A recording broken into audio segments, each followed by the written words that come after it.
Boletín electrónico de información sobre el fenómeno de las sectas y la nueva religiosidad número 578 de la Red Iberoamericana de Estudio de las Sectas. 1. Espiritismo, santería, vudú, umbanda, candomblé, al descubierto en un nuevo libro.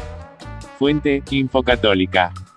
Bajo el título Cultos afroamericanos y cristianismo, la editorial digital Reasons ha publicado un nuevo libro del filósofo y teólogo José Luis Vázquez Borau, integrante de la Red Iberoamericana de Estudio de las Sectas, RIES. El subtítulo de la obra ofrece más detalles sobre el contenido: espiritismo, santería, vudú, umbanda, candomblé. Necesario para entender la actualidad. Cada vez con más frecuencia aparecen noticias de hallazgos de restos de rituales esotéricos tanto en América Latina como en España y otros países europeos. A veces los medios de comunicación hablan de ritos satánicos, pero habitualmente se trata de cultos muy difundidos en los que se mezclan creencias africanas con elementos católicos. Vázquez Borau, autor especializado en religiones y sectas, sobre las que ha escrito numerosos trabajos, presenta ahora con todo detalle, en esta obra, los diversos temas que confluyen en el oscuro mundo de los cultos afroamericanos, comenzando por explicar lo que supuso el traslado de millones de esclavos africanos a América entre los siglos XVI y XIX. Al llegar allí, llevaron consigo sus religiones, que sincretizaron con la fe católica, identificando sus divinidades y entidades intermedias con las imágenes de devoción en la Iglesia, de Cristo, la Virgen María y los santos. Pero no solo eso, también el espiritismo del siglo XIX ha intervenido en la formación de alguno de estos cultos, como el Umbanda, muy difundido en Brasil y otros países. Disponible en la RIES. El libro en papel puede adquirirse directamente a la Secretaría para España de la RIES, escribiendo a ries.secor@gmail.com. Su precio es de 12 euros, al que hay que añadir 2 euros de gastos de envío a España, en total 14 euros. Los gastos de envío para América son de 10 euros. El libro en formato digital cuesta 6 euros, y puede adquirirse directamente en la web de la editorial digital Reasons. Primera parte, la ruta de los esclavos y sus creencias en el siglo XVI. 1. La ruta de los esclavos hacia América. 2. Creencias principales de los cultos africanos. 3. El espiritismo de Allan Kardec. Segunda parte, las religiones sincréticas y populares de América Latina y el Caribe.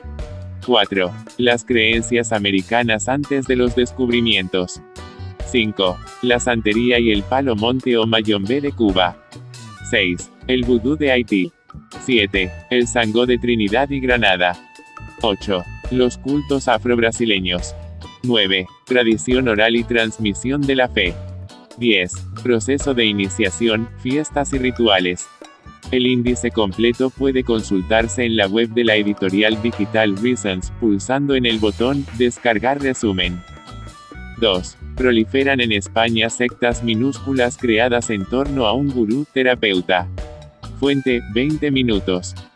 La fascinación general con la serie Wild Wild Country, que va sobre una secta en la que los adeptos se visten con túnicas rojas, hacen cánticos espirituales y portan armas, me parecía que dejaba una impresión muy peliculera de las sectas.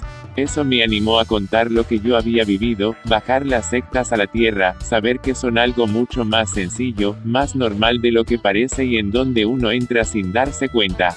Cualquiera que pase por una mala época puede terminar con una dependencia emocional sobre un grupo de este tipo. Son palabras de Jorge Naranjo, guionista y director de cine sevillano, que hizo viral su hilo en Twitter, el pasado 6 de mayo, sobre su paso por lo que hoy podría denominarse una secta, impulsada por un médico que decía practicar la homeopatía chamánica, véase el número 577 del Boletín Infories. En unos pocos mensajes, Naranjo resume una experiencia abrumadora. Lo cuenta Amaya Larrañeta en el medio español 20 minutos. Cómo empieza sintiéndose afortunado por haber encontrado a un médico especial y que le escoja entre su grupo de elegidos. Como el colectivo se radicalizó consumiendo toda su vida, convirtiendo el sexo y el dinero en el motor del grupo, y llegando al empleo de la violencia física como castigo a las críticas, uno de los miembros llegó a recibir hasta 50 bofetadas seguidas, y, finalmente, como cuando intentó escapar de sus redes, el médico gurú puso un precio a su libertad, 8.000 euros. El peligro de los grupos pequeños. El caso de Naranjo no es exclusivo ni atípico, asegura Miguel Perlado, coordinador del Grupo de Trabajo sobre Derivas Sectarias del Colegio Oficial de Psicólogos de Barcelona, quien ha trabajado con ex miembros del grupo del homeópata sevillano al que perteneció el guionista en Twitter. Es más, Perlado asegura que las corrientes actuales en el funcionamiento sectario son precisamente esos grupos pequeños que giran en torno a una persona autoproclamada líder, que son muy volátiles, y se alejan de las estructuras clásicas de grandes grupos con delegaciones. El colectivo de estudios sobre derivas sectarias tiene localizados alrededor de 200 grupos bien establecidos en España que podrían encajar en la definición de una secta, de los que alrededor de 50 serían grupos minúsculos de reciente aparición. Lo empieza una persona con unas capacidades, y con el devenir del tiempo y el reclutamiento de otras personas, cristaliza en prácticas abusivas emocionales, espirituales y económicas, describe Perlado. Además de por su reducido tamaño, las nuevas sectas en España se caracterizan porque, como segundo elemento común, entroncan con temas vinculados a la salud en un sentido amplio, sin que ello signifique que cualquier práctica alternativa sea sectaria, advierte Perlado.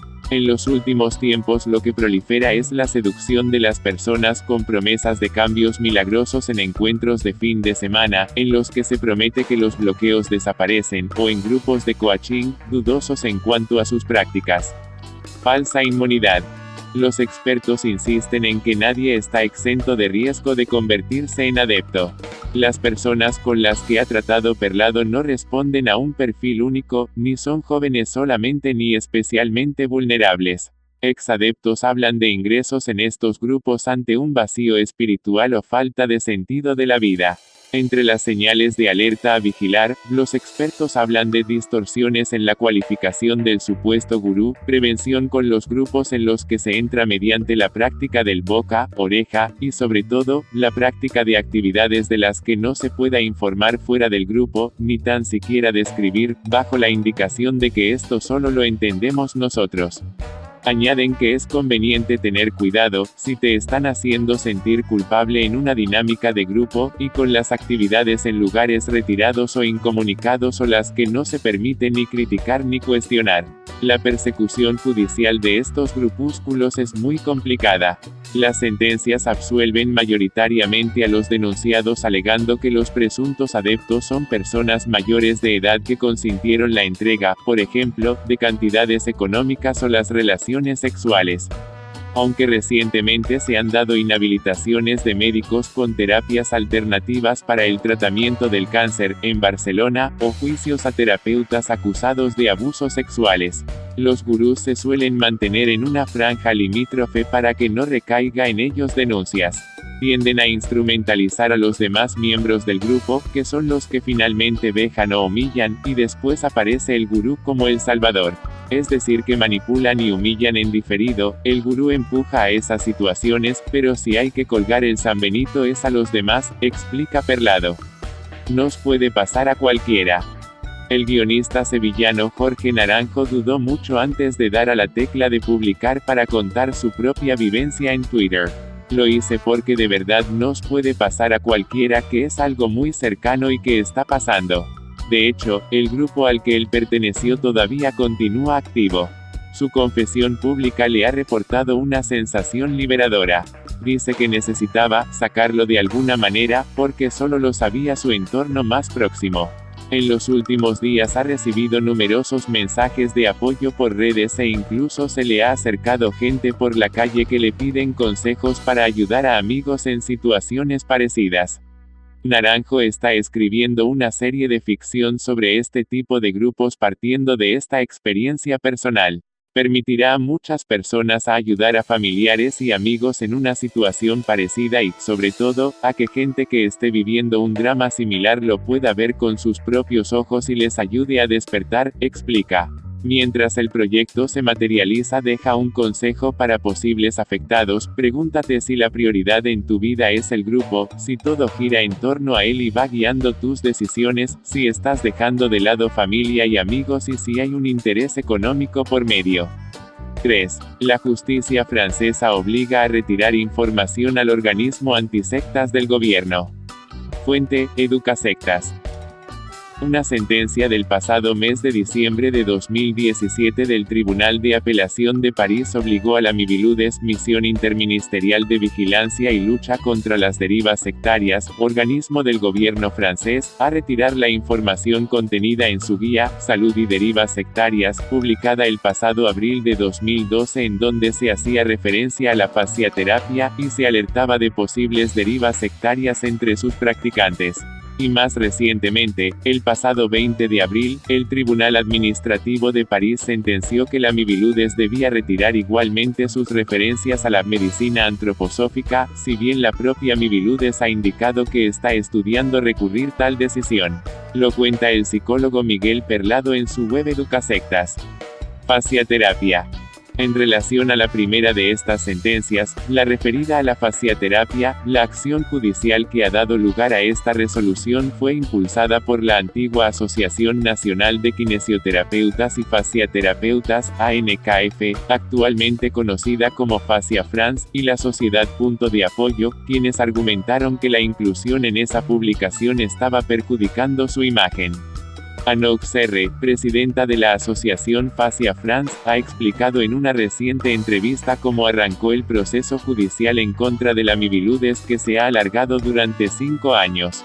En sus palabras, en Francia, como en ningún otro lugar, la aromaterapia, la hipnosis, la meditación o incluso los masajes pueden ser algunas de las prácticas más probables de deriva sectaria, y los profesionales de la salud, incluso si están debidamente habilitados para tales prácticas alternativas, corren el riesgo de sufrir presión judicial y administrativa.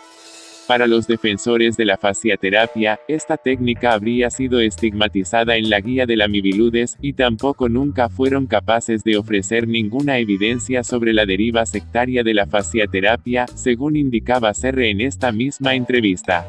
De hecho, aclaró que la Miviludes alertaba de la posible deriva de la fasciaterapia al ser ofrecida como formación a profesionales no sanitarios, hecho que ya conocían, al tener noticia de personas que practicaban la fasciaterapia sin tener formación sanitaria previa.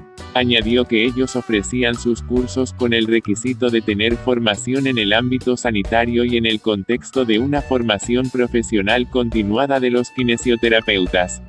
Paralelamente, la fasciaterapia era reconocida como una formación continua para los kinesioterapeutas y la Sociedad Punto de Apoyo ofrecían formación enmarcada en el Sindicato de Organismos de Formación Continuada en Kinesioterapia, que tiene certificación de calidad de SOFAC, Unión de Organizaciones de Capacitación para Fisioterapeutas.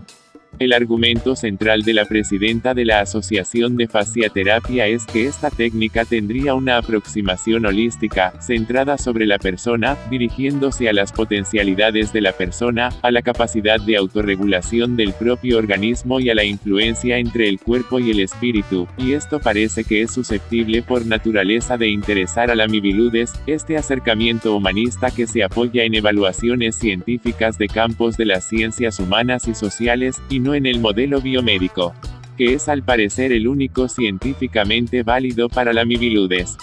Medicina antroposófica. En cuanto a la segunda de las sentencias, la referida a la medicina antroposófica, el Tribunal Administrativo de París ha ordenado al primer ministro que retire en el plazo de 3 meses también de la guía, Salud y Derivas Sectarias, las referencias a la medicina antroposófica, al mismo tiempo que ha condenado a la misma Miviludes a pagar 2.000 euros en concepto de daño moral a la asociación solicitante, el Consejo Nacional Profesional de Médicos con una especialidad particular, sección Medicina Antroposófica, CPMEPSMA, la principal organización de médicos antroposóficos de Francia. La situación ya se arrastraba desde el pasado 8 de octubre de 2015, cuando el tribunal obligó a comunicar a la Miviludes los documentos que se utilizaron para incluir a la medicina antroposófica en la guía publicada de derivas sectarias en la salud. En un comunicado de prensa, el presidente de un colectivo médico, antropósofo, el Sr. Robert Kempenich, aplaudió la decisión, incidiendo en cuestionar las razones que llevaron a las autoridades a desacreditar esta terapéutica actual, bien establecida en Francia, existente en 22 países europeos y 38 en el mundo, practicada exclusivamente por médicos. De hecho, en Alemania, Austria e Italia está integrada en el sistema de salud. En Suiza, forma parte de los medicamentos complementarios, cuya inscripción en la Constitución fue votada por un 67% de los votantes, y en el Reino Unido y Dinamarca, están estrechamente asociados con la educación universitaria. Por su parte, la Miviludes remarca que las promesas y las recetas para la curación, el bienestar y el desarrollo personal son centrales en las prácticas de riesgo sectarias. Eso mismo ha vuelto a remarcar en su último informe publicado hace escasas semanas. La Miviludes ha recordado que la guía tenía como objetivo identificar situaciones de riesgo en ciertas prácticas de ayuda no probadas que pueden llevar a los pacientes a cierta adherencia que los puede desviar de tratamientos efectivos, lo que es una pérdida de posibilidades terapéuticas. Sin embargo, para el tribunal, la misión interministerial no habría podido demostrar que la medicina antroposófica pudiera cumplir los criterios de riesgo citados en la guía, tales como la desestabilización mental, la naturaleza exorbitante de los requisitos financieros, o la gravedad del problema. Finalmente, el Tribunal Administrativo de París concluyó que la falta de reconocimiento o evaluación oficial de una práctica terapéutica no implica, en sí mismo, un riesgo de deriva sectaria y la medicina antroposófica no cumplió con ninguno de los criterios de riesgo establecidos por la Miviludes. 4. Directores de Wild Wild Country, una secta como la de Rajneesh triunfaría hoy. Fuente, Business Insider. La nueva docuserie de Netflix, Wild Wild Country, se ha convertido en un éxito.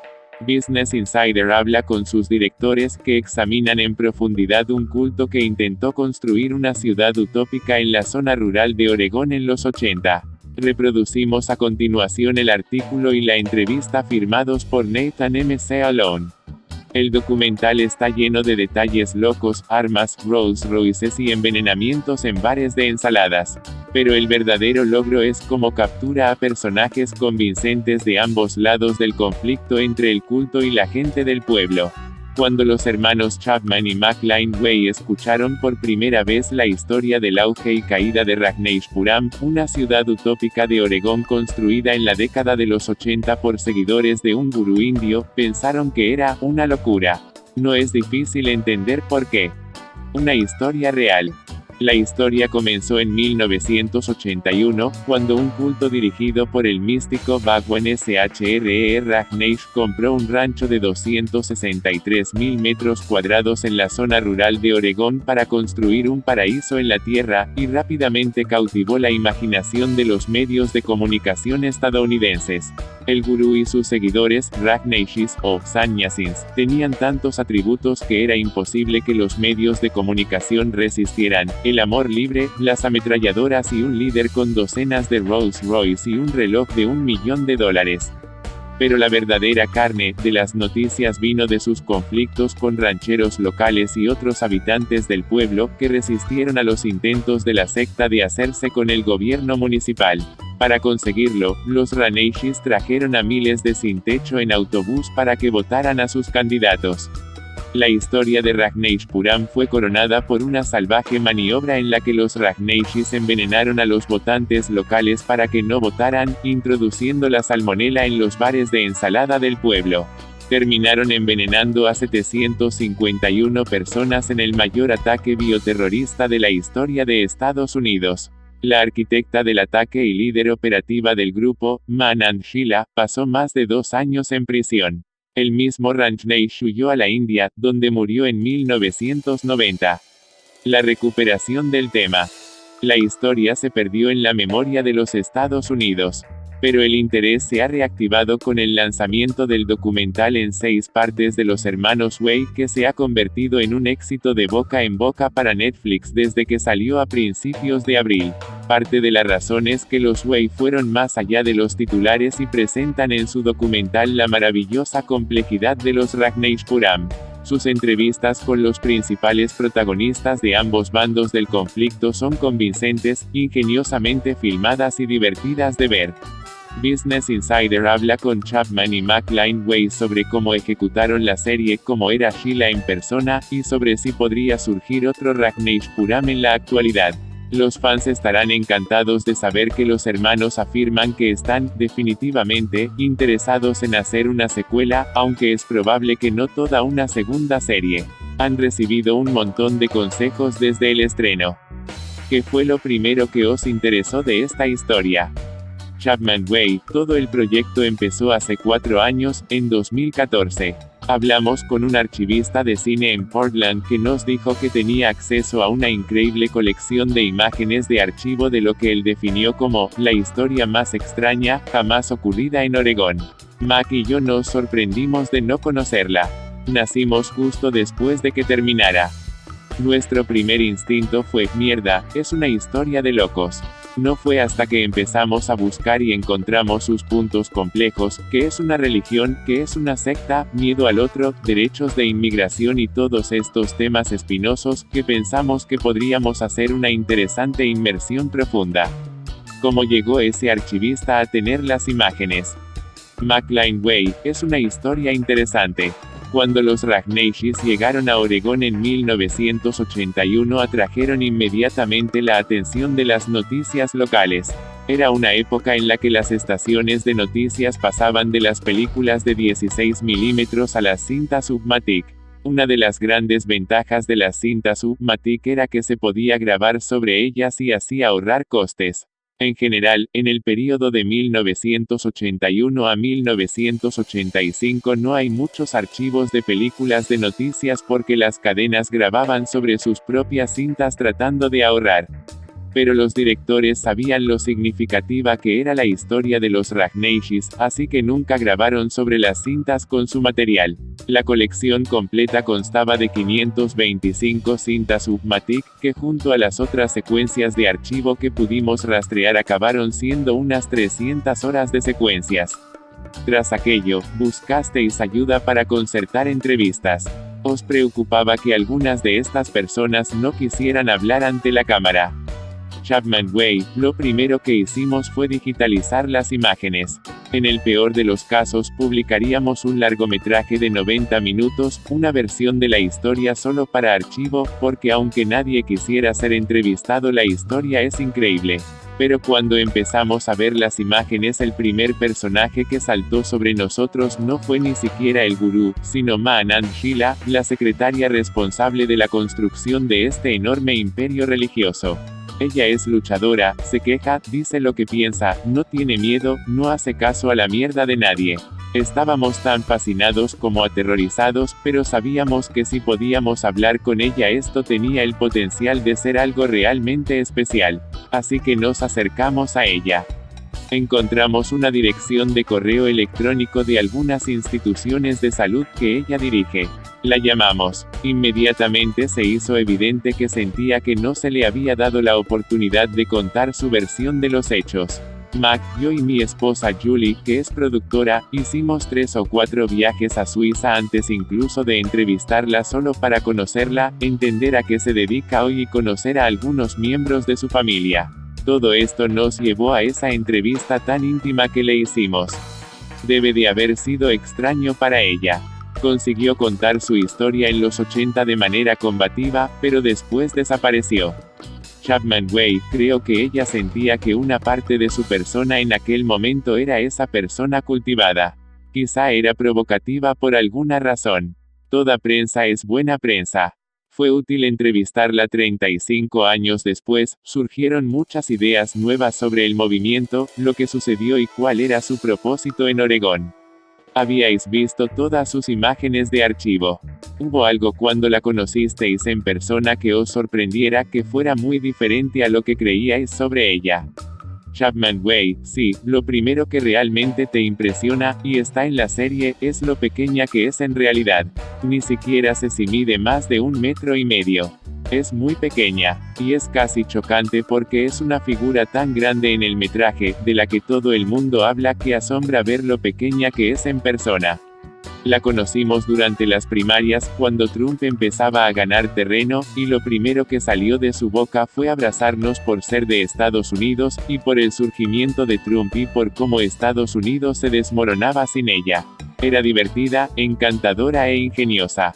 Inmediatamente nos sumergimos en su historia y en toda su vida. ¿Os costó convencer a alguien en concreto o la gente era bastante abierta?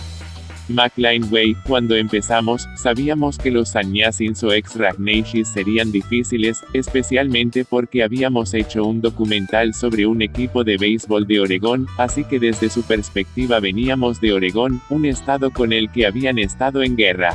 Pero lo que más nos sorprendió fueron los rancheros y los vecinos de Rajneeshpuram y su vacilación para hablar de esto.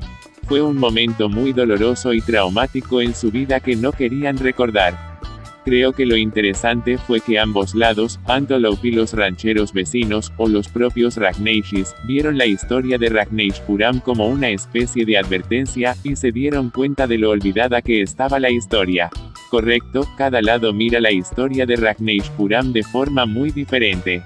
Creo que los sannyasins hablarán sobre cómo esto fue un ejemplo de la sobrecarga del gobierno y la persecución religiosa a la que se enfrentaron, mientras que la gente de Antelope o los rancheros vecinos hablarán acerca de los peligros de los cultos y los lavados de cerebro que te pueden hacer.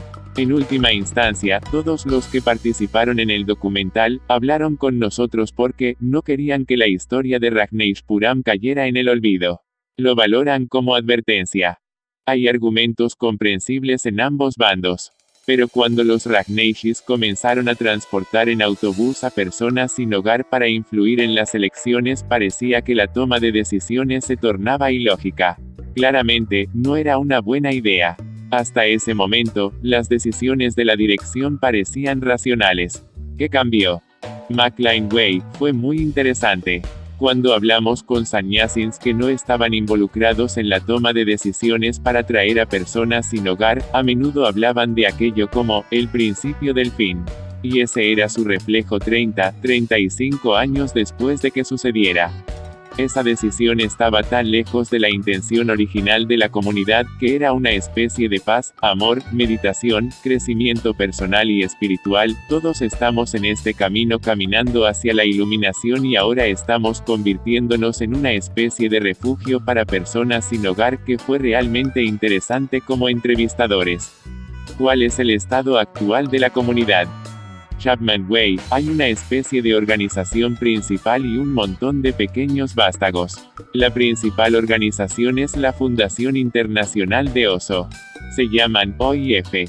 Se rigen por el mismo ashram que comenzaron en los 70 y no se trata de vivir en comunidad, sino más bien de un centro turístico al que se le paga por hacer meditación y tratamiento en un spa con psicoterapia involucrada.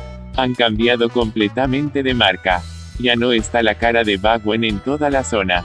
Le cambiaron el nombre a Oso. Es un resort internacional para buscadores y gente interesada en la espiritualidad, el yoga y ese tipo de cosas. Pero todavía hay comunas por todas partes. Mi esposa, productora de la serie, es brasileña y conoce a personas que viven en algunas comunas del norte de Brasil y que aún se dedican a las enseñanzas de Oso. Mac y yo, durante la investigación, fuimos a su sede en Italia, Osomiasto, que es una de sus comunas, y pasamos unos días hablando con sannyasins allí. Tienen comunas satélites por todo el mundo. Pero su sede principal y fuente de ingresos se encuentra en Pune, India. ¿Cómo se sentían los sannyasins de la comuna de Oregón con la organización actual?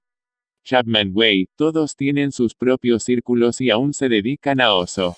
Uno de nuestros portavoces está en el norte de California y pertenece a un grupo de Oso en el condado de Marin. Miren, que es el abogado al que entrevistamos, todavía viaja a la India de vez en cuando. Todos tienen pensamientos diferentes. Lo interesante es que aunque a la organización no le gusta hablar de este capítulo de la biografía e historia de Oso, todos los sannyasins estadounidenses tuvieron una respuesta tan traumática, casi estrés postraumático, a este experimento fallido que querían volver a sumergirse en la historia para poder contar su versión. Hubo algo que quisierais evitar conscientemente en el documental. Chapman Way, creo que la parte más difícil fue que había muchos rumores que circulaban en ambos lados. Creo que para la gente de Oregón había rumores de cosas que habían dicho, que podríamos haber investigado, que realmente pintan a esta gente como horriblemente racista e intolerante. Pero sabes que son rumores y no hay pruebas de ello. Por otro lado, la gente de Antelope decía cosas horribles basadas en rumores sobre los Rajneeshis y crímenes que fueron cometidos de los cuales ni nosotros ni el gobierno pudimos encontrar evidencia. Pero eso no significaba que no pasara. Como director de documental, estás tratando de cruzar esa línea dando a la audiencia la mayor cantidad de información que puedas. Pero temes que los rumores se filtren en la narrativa y que las cosas sean malinterpretadas. Siempre es una línea difícil. ¿Creéis que la historia de Rajneeshpuram se relaciona con su periodo de tiempo o sería factible que algo de tal escala sucediera ahora mismo en un lugar como Oregón? Chapman Way, lo que me ha parecido fascinante, y es solo mi visión, es que muchos de los sannyasins con los que hablamos habían llegado a un punto de la vida en el que habían tenido éxito. Habían logrado el éxito en su carrera, pero estaban insatisfechos y buscaban algo nuevo, algo emocionante. Y desde mi propio círculo social, mis propios amigos, parece haber una similitud con la generación millennial, de gente que ha ido a la escuela, ha ido a la universidad, se ha graduado, ha formado una familia y entonces se pregunta, ¿qué hacemos ahora? ¿Es esto realmente la felicidad? Siempre existen estos movimientos, especialmente en Estados Unidos, donde la gente comienza a buscar algo más satisfactorio. Y creo que algo de esta envergadura podría suceder de nuevo. El documental tiene algunas señales de advertencia sobre lo que pasa cuando estas cosas suceden. 5. Nububianos, la secta supremacista negra que mezclaba a egipcios y extraterrestres. Fuente, La Brújula Verde.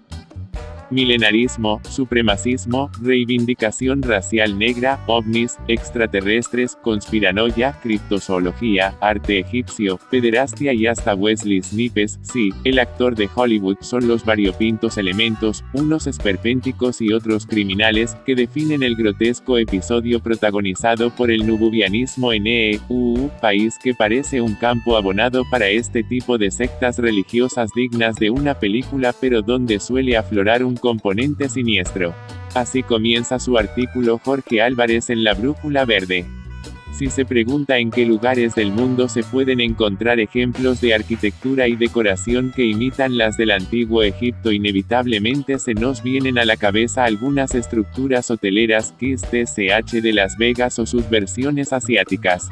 Pero en los propios hubo un rincón del condado de Putnam, en el estado de Georgia, donde era posible contemplar varios edificios con esas insólitas características, incluyendo un par de pirámides de 12 metros de altura, una negra y otra dorada, obeliscos, estatuas faraónicas de dioses teriomorfos y una esfinge, accediéndose por una carretera cuyo tramo de entrada está flanqueado por cabezas de carnero como la avenida que enlaza los templos de Amón de Luxor y Karnak.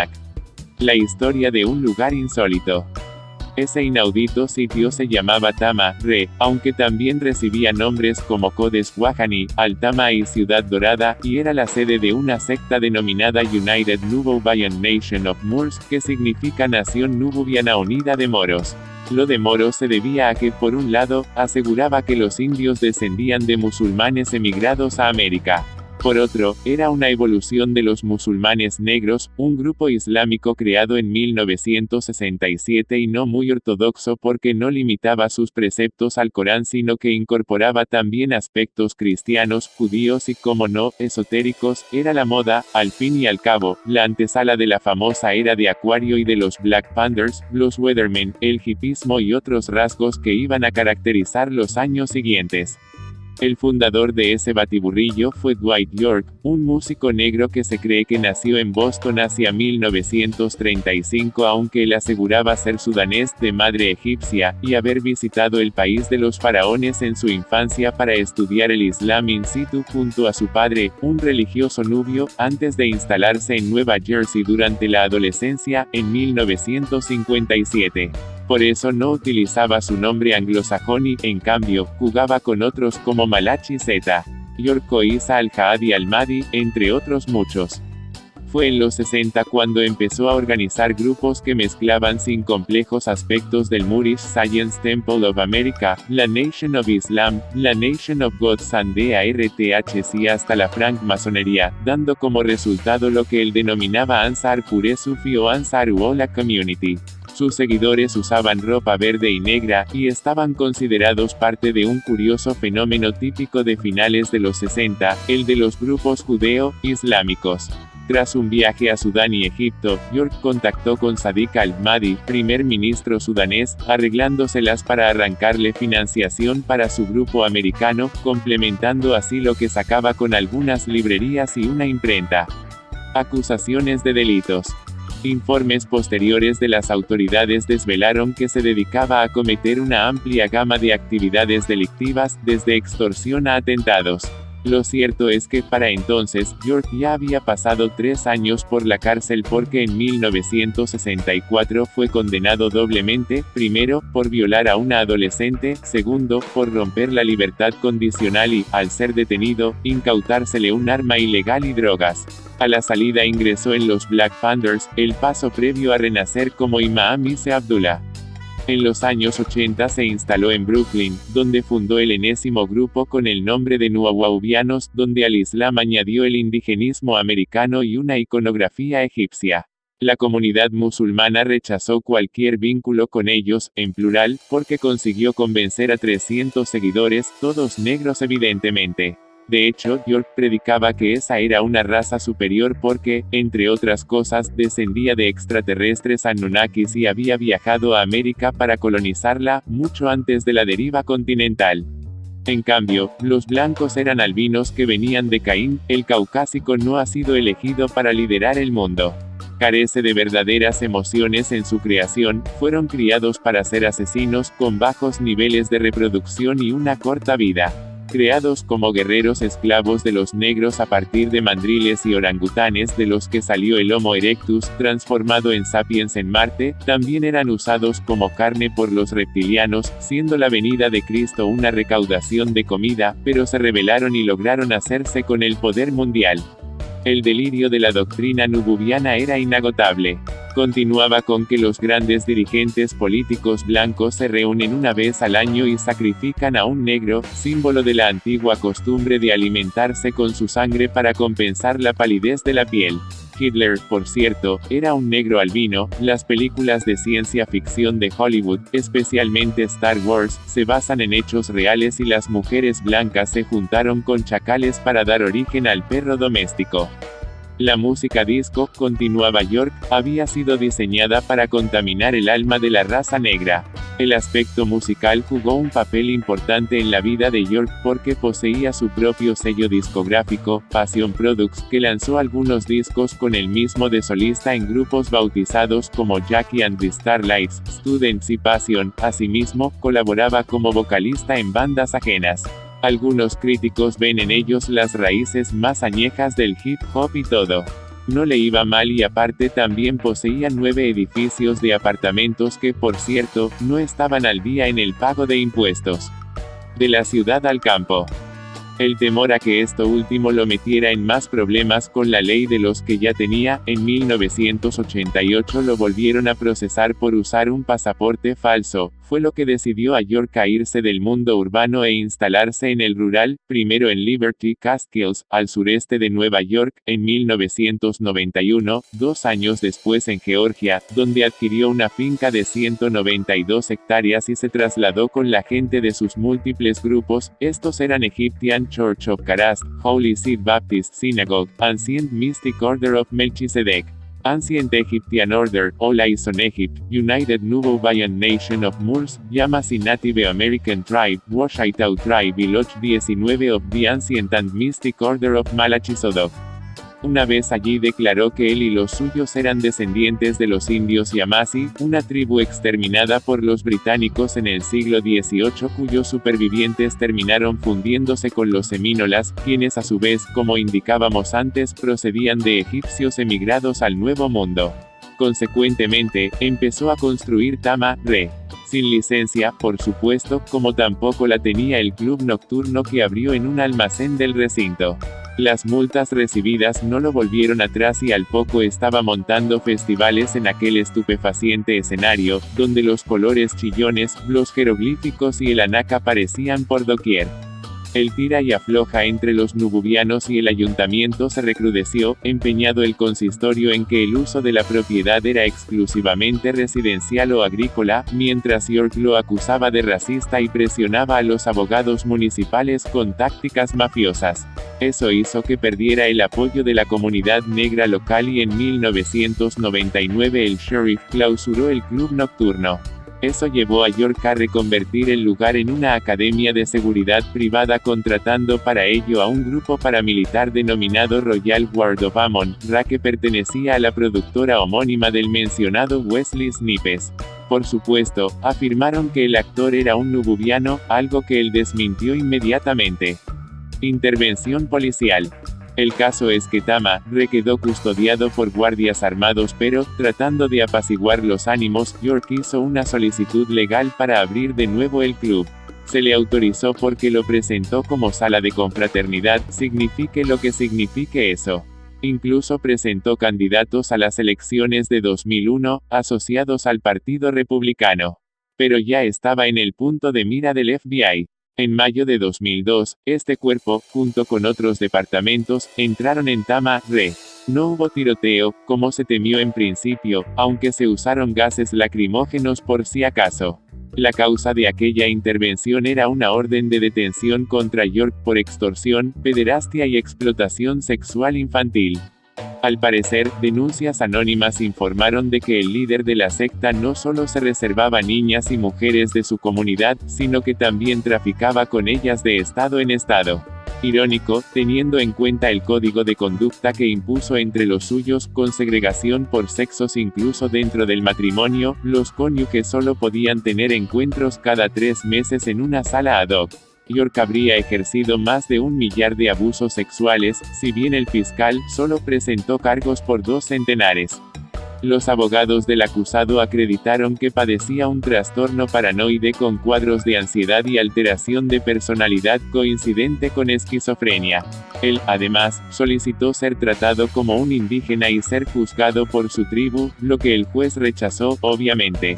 La sentencia llegó a principios de 2004 en 135 años de prisión, lo que significa que pasará el resto de su vida tras las rejas. La apelación fue denegada, como tampoco prosperaron las declaraciones de sus seguidores diciendo que Dwight York no era la misma persona que su líder, Malachi Z. York. Puestos a pedir, también aseguraban que York era cónsul de Liberia, a donde debía ser extraditado, tampoco coló. Es curioso reseñar que este mesiánico individuo decía que el proceso estaba profetizado en un libro de Zecharia Sitchin, uno de esos escritores estrambóticos que hablan del origen extraterrestre de la humanidad, de los Anunnakis y temas similares, titulado The Wars of the Gods and the Men, la guerra de los dioses y los hombres, identificándose con un personaje llamado Marduk, el Marduk mesopotámico, que sufre un destino similar. Claro que también se atribuía la realización de al menos un milagro en 1985, la materialización de ceniza curativa al estilo oriental. Muchos miembros de la secta la abandonaron tras la redada, igual que 7 policías negros de Georgia dimitieron como protesta contra lo que consideraban un caso político. 5 de ellos entraron a trabajar como guardias de la prisión del condado, donde cumplían su pena York y algunos devotos, hasta que fueron despedidos por introducir propaganda nububianista incitando a un motín contra los blancos. Entonces se trasladó a York a un centro de alta seguridad. En cuanto a Tama-Re, fue confiscada en 2005 y sus instalaciones egipcias se demolieron para erigir en su lugar un lodge privado, así que hoy, por suerte o por desgracia, no queda ni rastro de aquel estrambótico montaje. 6. Venezuela, detienen a una banda que vendía huesos de sus víctimas para ritos de santería. Fuente, El Carabobeño. Una banda dedicada a cometer homicidios para negociar las osamentas de sus víctimas entre practicantes de ritos de hechicería y santería, fue desmantelada por funcionarios de la Subdelegación del Cuerpo de Investigaciones Científicas, Penales y Criminalísticas, CICPC, de La Vega, Caracas, Venezuela. Lo cuenta Felicita Blanco en el medio venezolano El Carabobeño. El comisario Douglas Rico, director del organismo, informó de que detuvieron a Douglas José Chiquito Bielma, 19, y buscan a otros 3, Eredic Joelvis Reverón, alias La Fresa, Joelvis Gámez, 25, y Edward Colina, alias El Ovejo, sindicados de asesinar a 4 hombres que estaban desaparecidos desde el 28 de febrero. Los detectives llegaron al grupo investigando el paradero de Jorvinson Josué Cisneros Mesa, 21, Jorman Jesús Guerra Mesa, 27, Luis Carlos Delgado, 20, y Pedro Antonio Barrios, 25, quienes estaban residenciados en Petare, Montalbán y Antimano y cuyos familiares los buscaban incesantemente.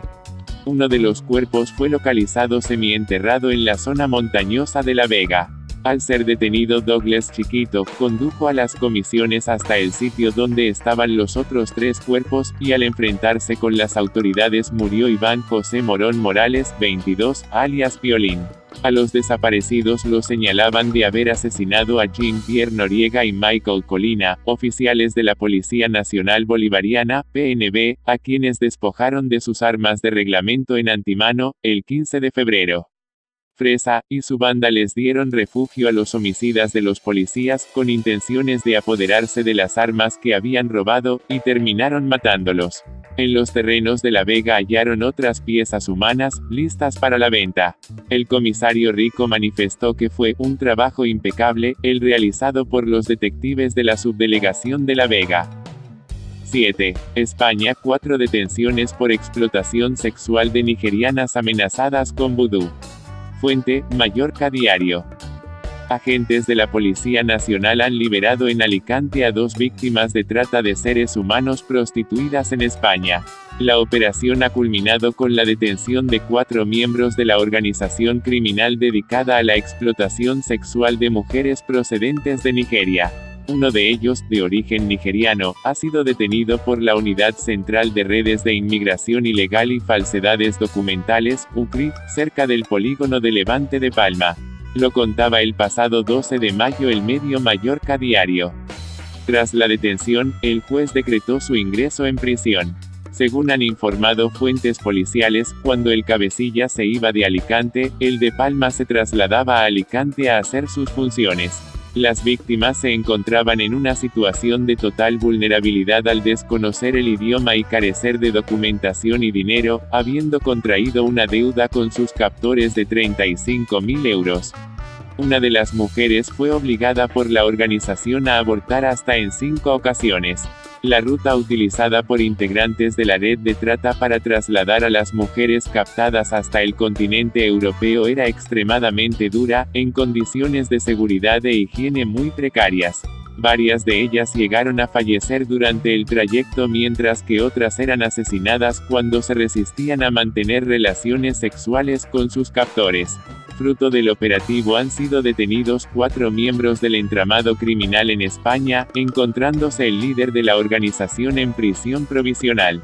La investigación comenzó cuando los agentes conocieron a través de una ONG especializada en la asistencia y protección de víctimas de trata de seres humanos, la existencia de una mujer que había sido explotada sexualmente en un club ubicado en Alicante.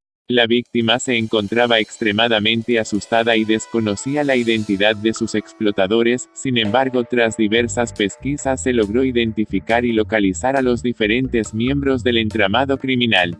Entramado criminal con células especializadas por funciones. La organización contaba con diferentes células de actuación altamente especializadas en la captación de las víctimas, en su traslado hasta los países de destino, en la provisión de la documentación necesaria para cruzar las diferentes fronteras y en la explotación sexual. Se valían de contactos en los países de origen y tránsito para trasladar a las víctimas hasta España. Las víctimas fueron captadas en su país de origen, Nigeria, aprovechándose de la situación de extrema necesidad en la que se encontraban, siendo engañadas, pues en ningún momento se les informó de las verdaderas circunstancias en las que tendría lugar su traslado, del valor total de la deuda que asumirían con la organización ni de que una vez estuvieran en España tendrían que ejercer la prostitución. Además, antes de emprender el viaje hacia el continente europeo fueron sometidas a la práctica de un ritual vudú, según el cual la víctima enloquecería o moriría si no pagaba su deuda, lo cual, teniendo en cuenta las fuertes creencias en estas prácticas en la zona del África Occidental, incrementó su vulnerabilidad y el temor a incumplir las condiciones impuestas finalmente por la organización. Según las manifestaciones de una de las mujeres liberadas, su viaje hasta España se demoró durante meses. Atravesaron Nigeria, Níger y Libia vía terrestre por el desierto, en condiciones insalubres y de extrema dureza, pereciendo varias personas durante el trayecto. Una vez en Libia, debían esperar el momento de poder embarcar hacia Italia. Durante la espera fue agredida sexualmente en varias ocasiones, siendo testigo de cómo compañeras de viaje eran asesinadas al resistirse. Una vez eran hacinadas unas 150 personas en una patera que no contaba con los más mínimos sistemas de navegabilidad y seguridad, se dirigían hacia las costas italianas. Pero la víctima no llegó a Italia hasta un segundo intento, ya que en su primer viaje para alcanzar las costas europeas, la embarcación naufragó y al menos una persona falleció. Tras ser interceptada la embarcación por las autoridades italianas y ser trasladada a un centro de refugiados, el líder de la organización dispuso que un contacto en dicho país pagara para poder sacarla del centro de refugiados y alojarla en una casa en Milán hasta que el propio líder de la organización fuera a recogerla para trasladarla a España, utilizando para ello documentación falsa. El cabecilla de la organización trasladó a la víctima hasta su domicilio en Benidorm, y una vez allí era obligada a prostituirse en un club de Alicante. Además tenía que mantener relaciones sexuales con el líder como pago por el alojamiento, llegando a quedarse embarazada de él en una ocasión y viéndose obligada a abortar. Detenido el dirigente de la banda criminal. Atemorizada y vulnerable tanto por el desconocimiento del idioma, como por carecer de documentación y dinero, así como debido a su creencia en los rituales de vudú, permaneció en esta situación hasta que la misma se hizo insostenible y solicitó ayuda a una ONG especializada en la asistencia y protección de víctimas de trata de seres humanos. Tras arduas investigaciones se puso en marcha el operativo policial que condujo a la detención en Benidorm, 2, Pamplona, 1, y Palma, 1, de los integrantes de la organización encargados de la captación, traslado, acogimiento y explotación sexual, entre los que se encuentra el líder del entramado criminal. Asimismo se practicó un registro domiciliario en Alicante interviniéndose diverso material informático, teléfonos móviles, documentación incriminatoria y más de 900 euros en efectivo. Esta operación se enmarca dentro del Plan de la Policía Nacional contra la Trata de Seres Humanos con fines de explotación sexual. En la actualidad se está llevando a cabo la segunda fase de dicho plan en la que destaca la formación de 106 agentes como interlocutores sociales contra la trata de seres humanos. El interlocutor social es el enlace de colaboración con las organizaciones y entidades con experiencia acreditada en la asistencia a las víctimas. Estos expertos serán el punto de contacto permanente con las ONG acento S para fomentar la colaboración con las víctimas de trata de seres humanos, garantizar el intercambio mutuo de información, tendencias, estadísticas y promover los protocolos de coordinación que resulten necesarios para la asistencia a las víctimas y el apoyo policial especializado en la materia. 8. Condenan a prisión a un sanador espiritual por abusos sexuales. Fuente: La Vanguardia. Una de sus pacientes lo tenía guardado en la agenda de su teléfono como francés, El Salvador. Acudía a su centro de terapias naturales desde hacía casi 2 décadas. Aquel hombre mayor de aspecto bondadoso la hacía sentir bien. La guiaba adoptando una cierta ascendencia paternal. La aconsejaba con quién debía salir, con quién debía relacionarse, dónde debía trabajar. Controlaba toda su vida por completo. En teoría lo hacía por su bien. O al menos eso pensaba ella. Así comienza el artículo de Tony Muñoz en el medio español La Vanguardia. Empezó a fraguarse este intenso apego desde la preadolescencia cuando la mujer se hallaba en plena búsqueda de su identidad.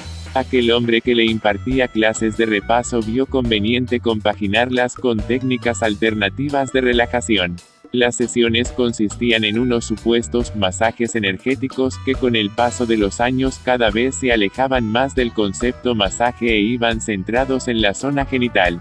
Cuando la mujer llegó a la mayoría de edad, los tocamientos derivaron en penetraciones. Los abusos sexuales iban en aumento a la par que la dependencia emocional que aquel individuo infligía sobre ella. El falso terapeuta Francesc Fonollet, que ahora tiene 70 años, fue detenido por los Mossos d'Esquadra en junio de 2016 después de que 4 pacientes de su consulta lo denunciaran por abusos sexuales. Tras 2 jornadas de juicio, la sección séptima de la Audiencia de Barcelona lo condenó la semana pasada a 23 años de prisión por abusos sexuales. Ese es el delito que se le puede atribuir. El Código Penal no castiga que lavara el cerebro de estas 4 personas que se plegaron a cualquiera de sus deseos sin cuestionárselo. Aquel terapeuta había logrado construir un grupo a su alrededor que le veneraba. Creó una secta. Francesc era su gurú, su líder supremo, su guía espiritual, su Dios, su salvación, todo pasaba por él, y ellos accedían a todos sus deseos. De los tocamientos se pasó a las felaciones y las penetraciones. Todo vestido bajo el mantra de un supuesto tratamiento de incremento de la autoestima y de reequilibrio emocional. Francesc Fonollet trabajaba de tornero en un taller de Sabadell cuando tras asistir a un par de cursos de homeopatía y reflexoterapia decidió montar su propio centro de terapias naturales y alternativas que giraba en torno a él. Era una persona que se erigió en poseedor de un don, un talento, una capacidad superior y curaba a través de Jesús. No era él, sino que el contacto con Jesús le permitía curar. Esto es característico de un elemento sectarizado, subraya Miguel Perlado, psicólogo de los afectados y especialista en sectas. El santero utilizó la misma estrategia con todas las víctimas. Se aproximaba a ellas a edades tempranas con la excusa de impartir clases de repaso o ayudarles a jugar al tenis y compaginaba esa actividad con los masajes energéticos. No solo claudicaban ante él sino que acabaron uniéndose a su causa trabajando en el centro de terapias alternativas. En los otros casos, el gurú se aprovechaba de la desesperación con la que acudían aquellos pacientes a su consulta en busca de una solución alternativa tras fracasar con la medicina convencional. La relación se prolongaba durante años hasta que doblegaba su personalidad y lograba la sumisión. Las víctimas no rechazaban los abusos. No tenían capacidad para negarse, estaban absorbidos. Se dirigía a tu cerebro y a tu alma, el cerebro se identificaba con el demonio y el alma con Dios, si no se sometía a lo que él quería, decía que el cerebro era un hijo de puta que estaba enfermo, le insultaba y le amenazaba, relató una de las víctimas en el juicio. Cuando los pacientes se negaban a someterse a sus deseos sexuales, Fonollet las ridiculizaba en público. Eran personas con baja autoestima, con problemas de depresión, que buscaban una terapia más alternativa. Las machacaba, las humillaba y luego abusaba de ellas cuando las tenía bajo su control, señala el abogado de las víctimas, José Manuel Moratalla Toledano. La dinámica maltratante es la misma. Si te hago pasar por todo esto es porque te quiero. El paciente cree que es un mal pensado por sospechar que está abusando de él cuando en realidad el gurú le da muestras de preocupación. La sectarización es emocional, no es racional. Te entran por esa vía y tú quedas atrapado. Te da afecto, comprensión, compañía, ayuda en momentos difíciles, te posiciona en contra de tus padres, es un puzzle que se va armando, resalta el psicólogo Perlado. Los pacientes lograron ver la luz después de que una mujer denunciara al falso terapeuta por tocamientos y fuera condenado a 6 años de cárcel. El castillo de naipes se desmoronó. A las víctimas de las sectas, una vez salen, les asalta un sentimiento de vergüenza y miedo a la incomprensión. Sin embargo, 4 de ellas dieron un paso al frente y denunciaron a su gurú. Se sospecha que podría haber una 50 de víctimas más. 9. Anulan la absolución de un maestro Reiki acusado de abusos y prostitución. Fuente, Levante, EMV. En plena polémica por la sentencia del caso de La Manada, abusos sexuales a una joven por parte de varios hombres en España, el Tribunal Superior de Justicia, TSJ, de la Comunidad Valenciana ha declarado nula la sentencia de la Audiencia Provincial de Valencia que absolvía al maestro Reiki e hipnólogo juzgado el pasado mes de diciembre por abusos sexuales a dos de sus seguidoras e inducción a la prostitución de una de ellas. Informa Ignacio Cabanes en Levante, EMV. El Alto Tribunal Valenciano ha estimado parcialmente el recurso de apelación interpuesto por la acusación particular y devuelve a la sección cuarta de la audiencia la causa ya juzgada para que dicte una nueva resolución, ya que aprecia una omisión de toda valoración de pruebas vitales en la sentencia recurrida. El procesado, psicoterapeuta afincado en Valencia y que impartía cursos de lo más variopinto, dirigiendo a grupos de crecimiento personal, fue absuelto de todos los delitos por los que se enfrentaba a penas que ascendían a los 19 años de cárcel, tal como informó en exclusiva Levante, EMV. Los presuntos abusos sexuales relatados en el juicio por sus víctimas se produjeron entre 2011 y 2014 durante los citados cursos de crecimiento espiritual. Ambas mujeres relatan similares experiencias terapéuticas donde bajo un estado de alteración de la conciencia por sugestión e hipnosis, según explicaron los médicos forenses del Instituto de Medicina Legal y un experto en sectas, estas sufrían una vivencia disociativa, donde llegaban a hablar con Dios y familiares fallecidos.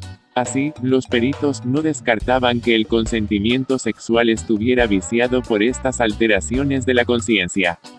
Sin embargo, según el auto del TSJ que declara nula la sentencia, en la misma no se han valorado dichas pruebas periciales. Aunque la sala especifica que no entra a analizar las pruebas practicadas, ni quiere condicionar una futura valoración, sí que ve necesario valorar pruebas que resultaban potencialmente relevantes para su resolución. Respecto a la petición de la acusación particular de repetir el juicio con un tribunal distinto, a la que se adhirió el Ministerio Fiscal, el TSJ se opone y estima que serán los mismos magistrados los que deberán dirimir si el acusado se aprovechó del estado de sugestión al que sometía a sus víctimas para abusar sexualmente de ellas.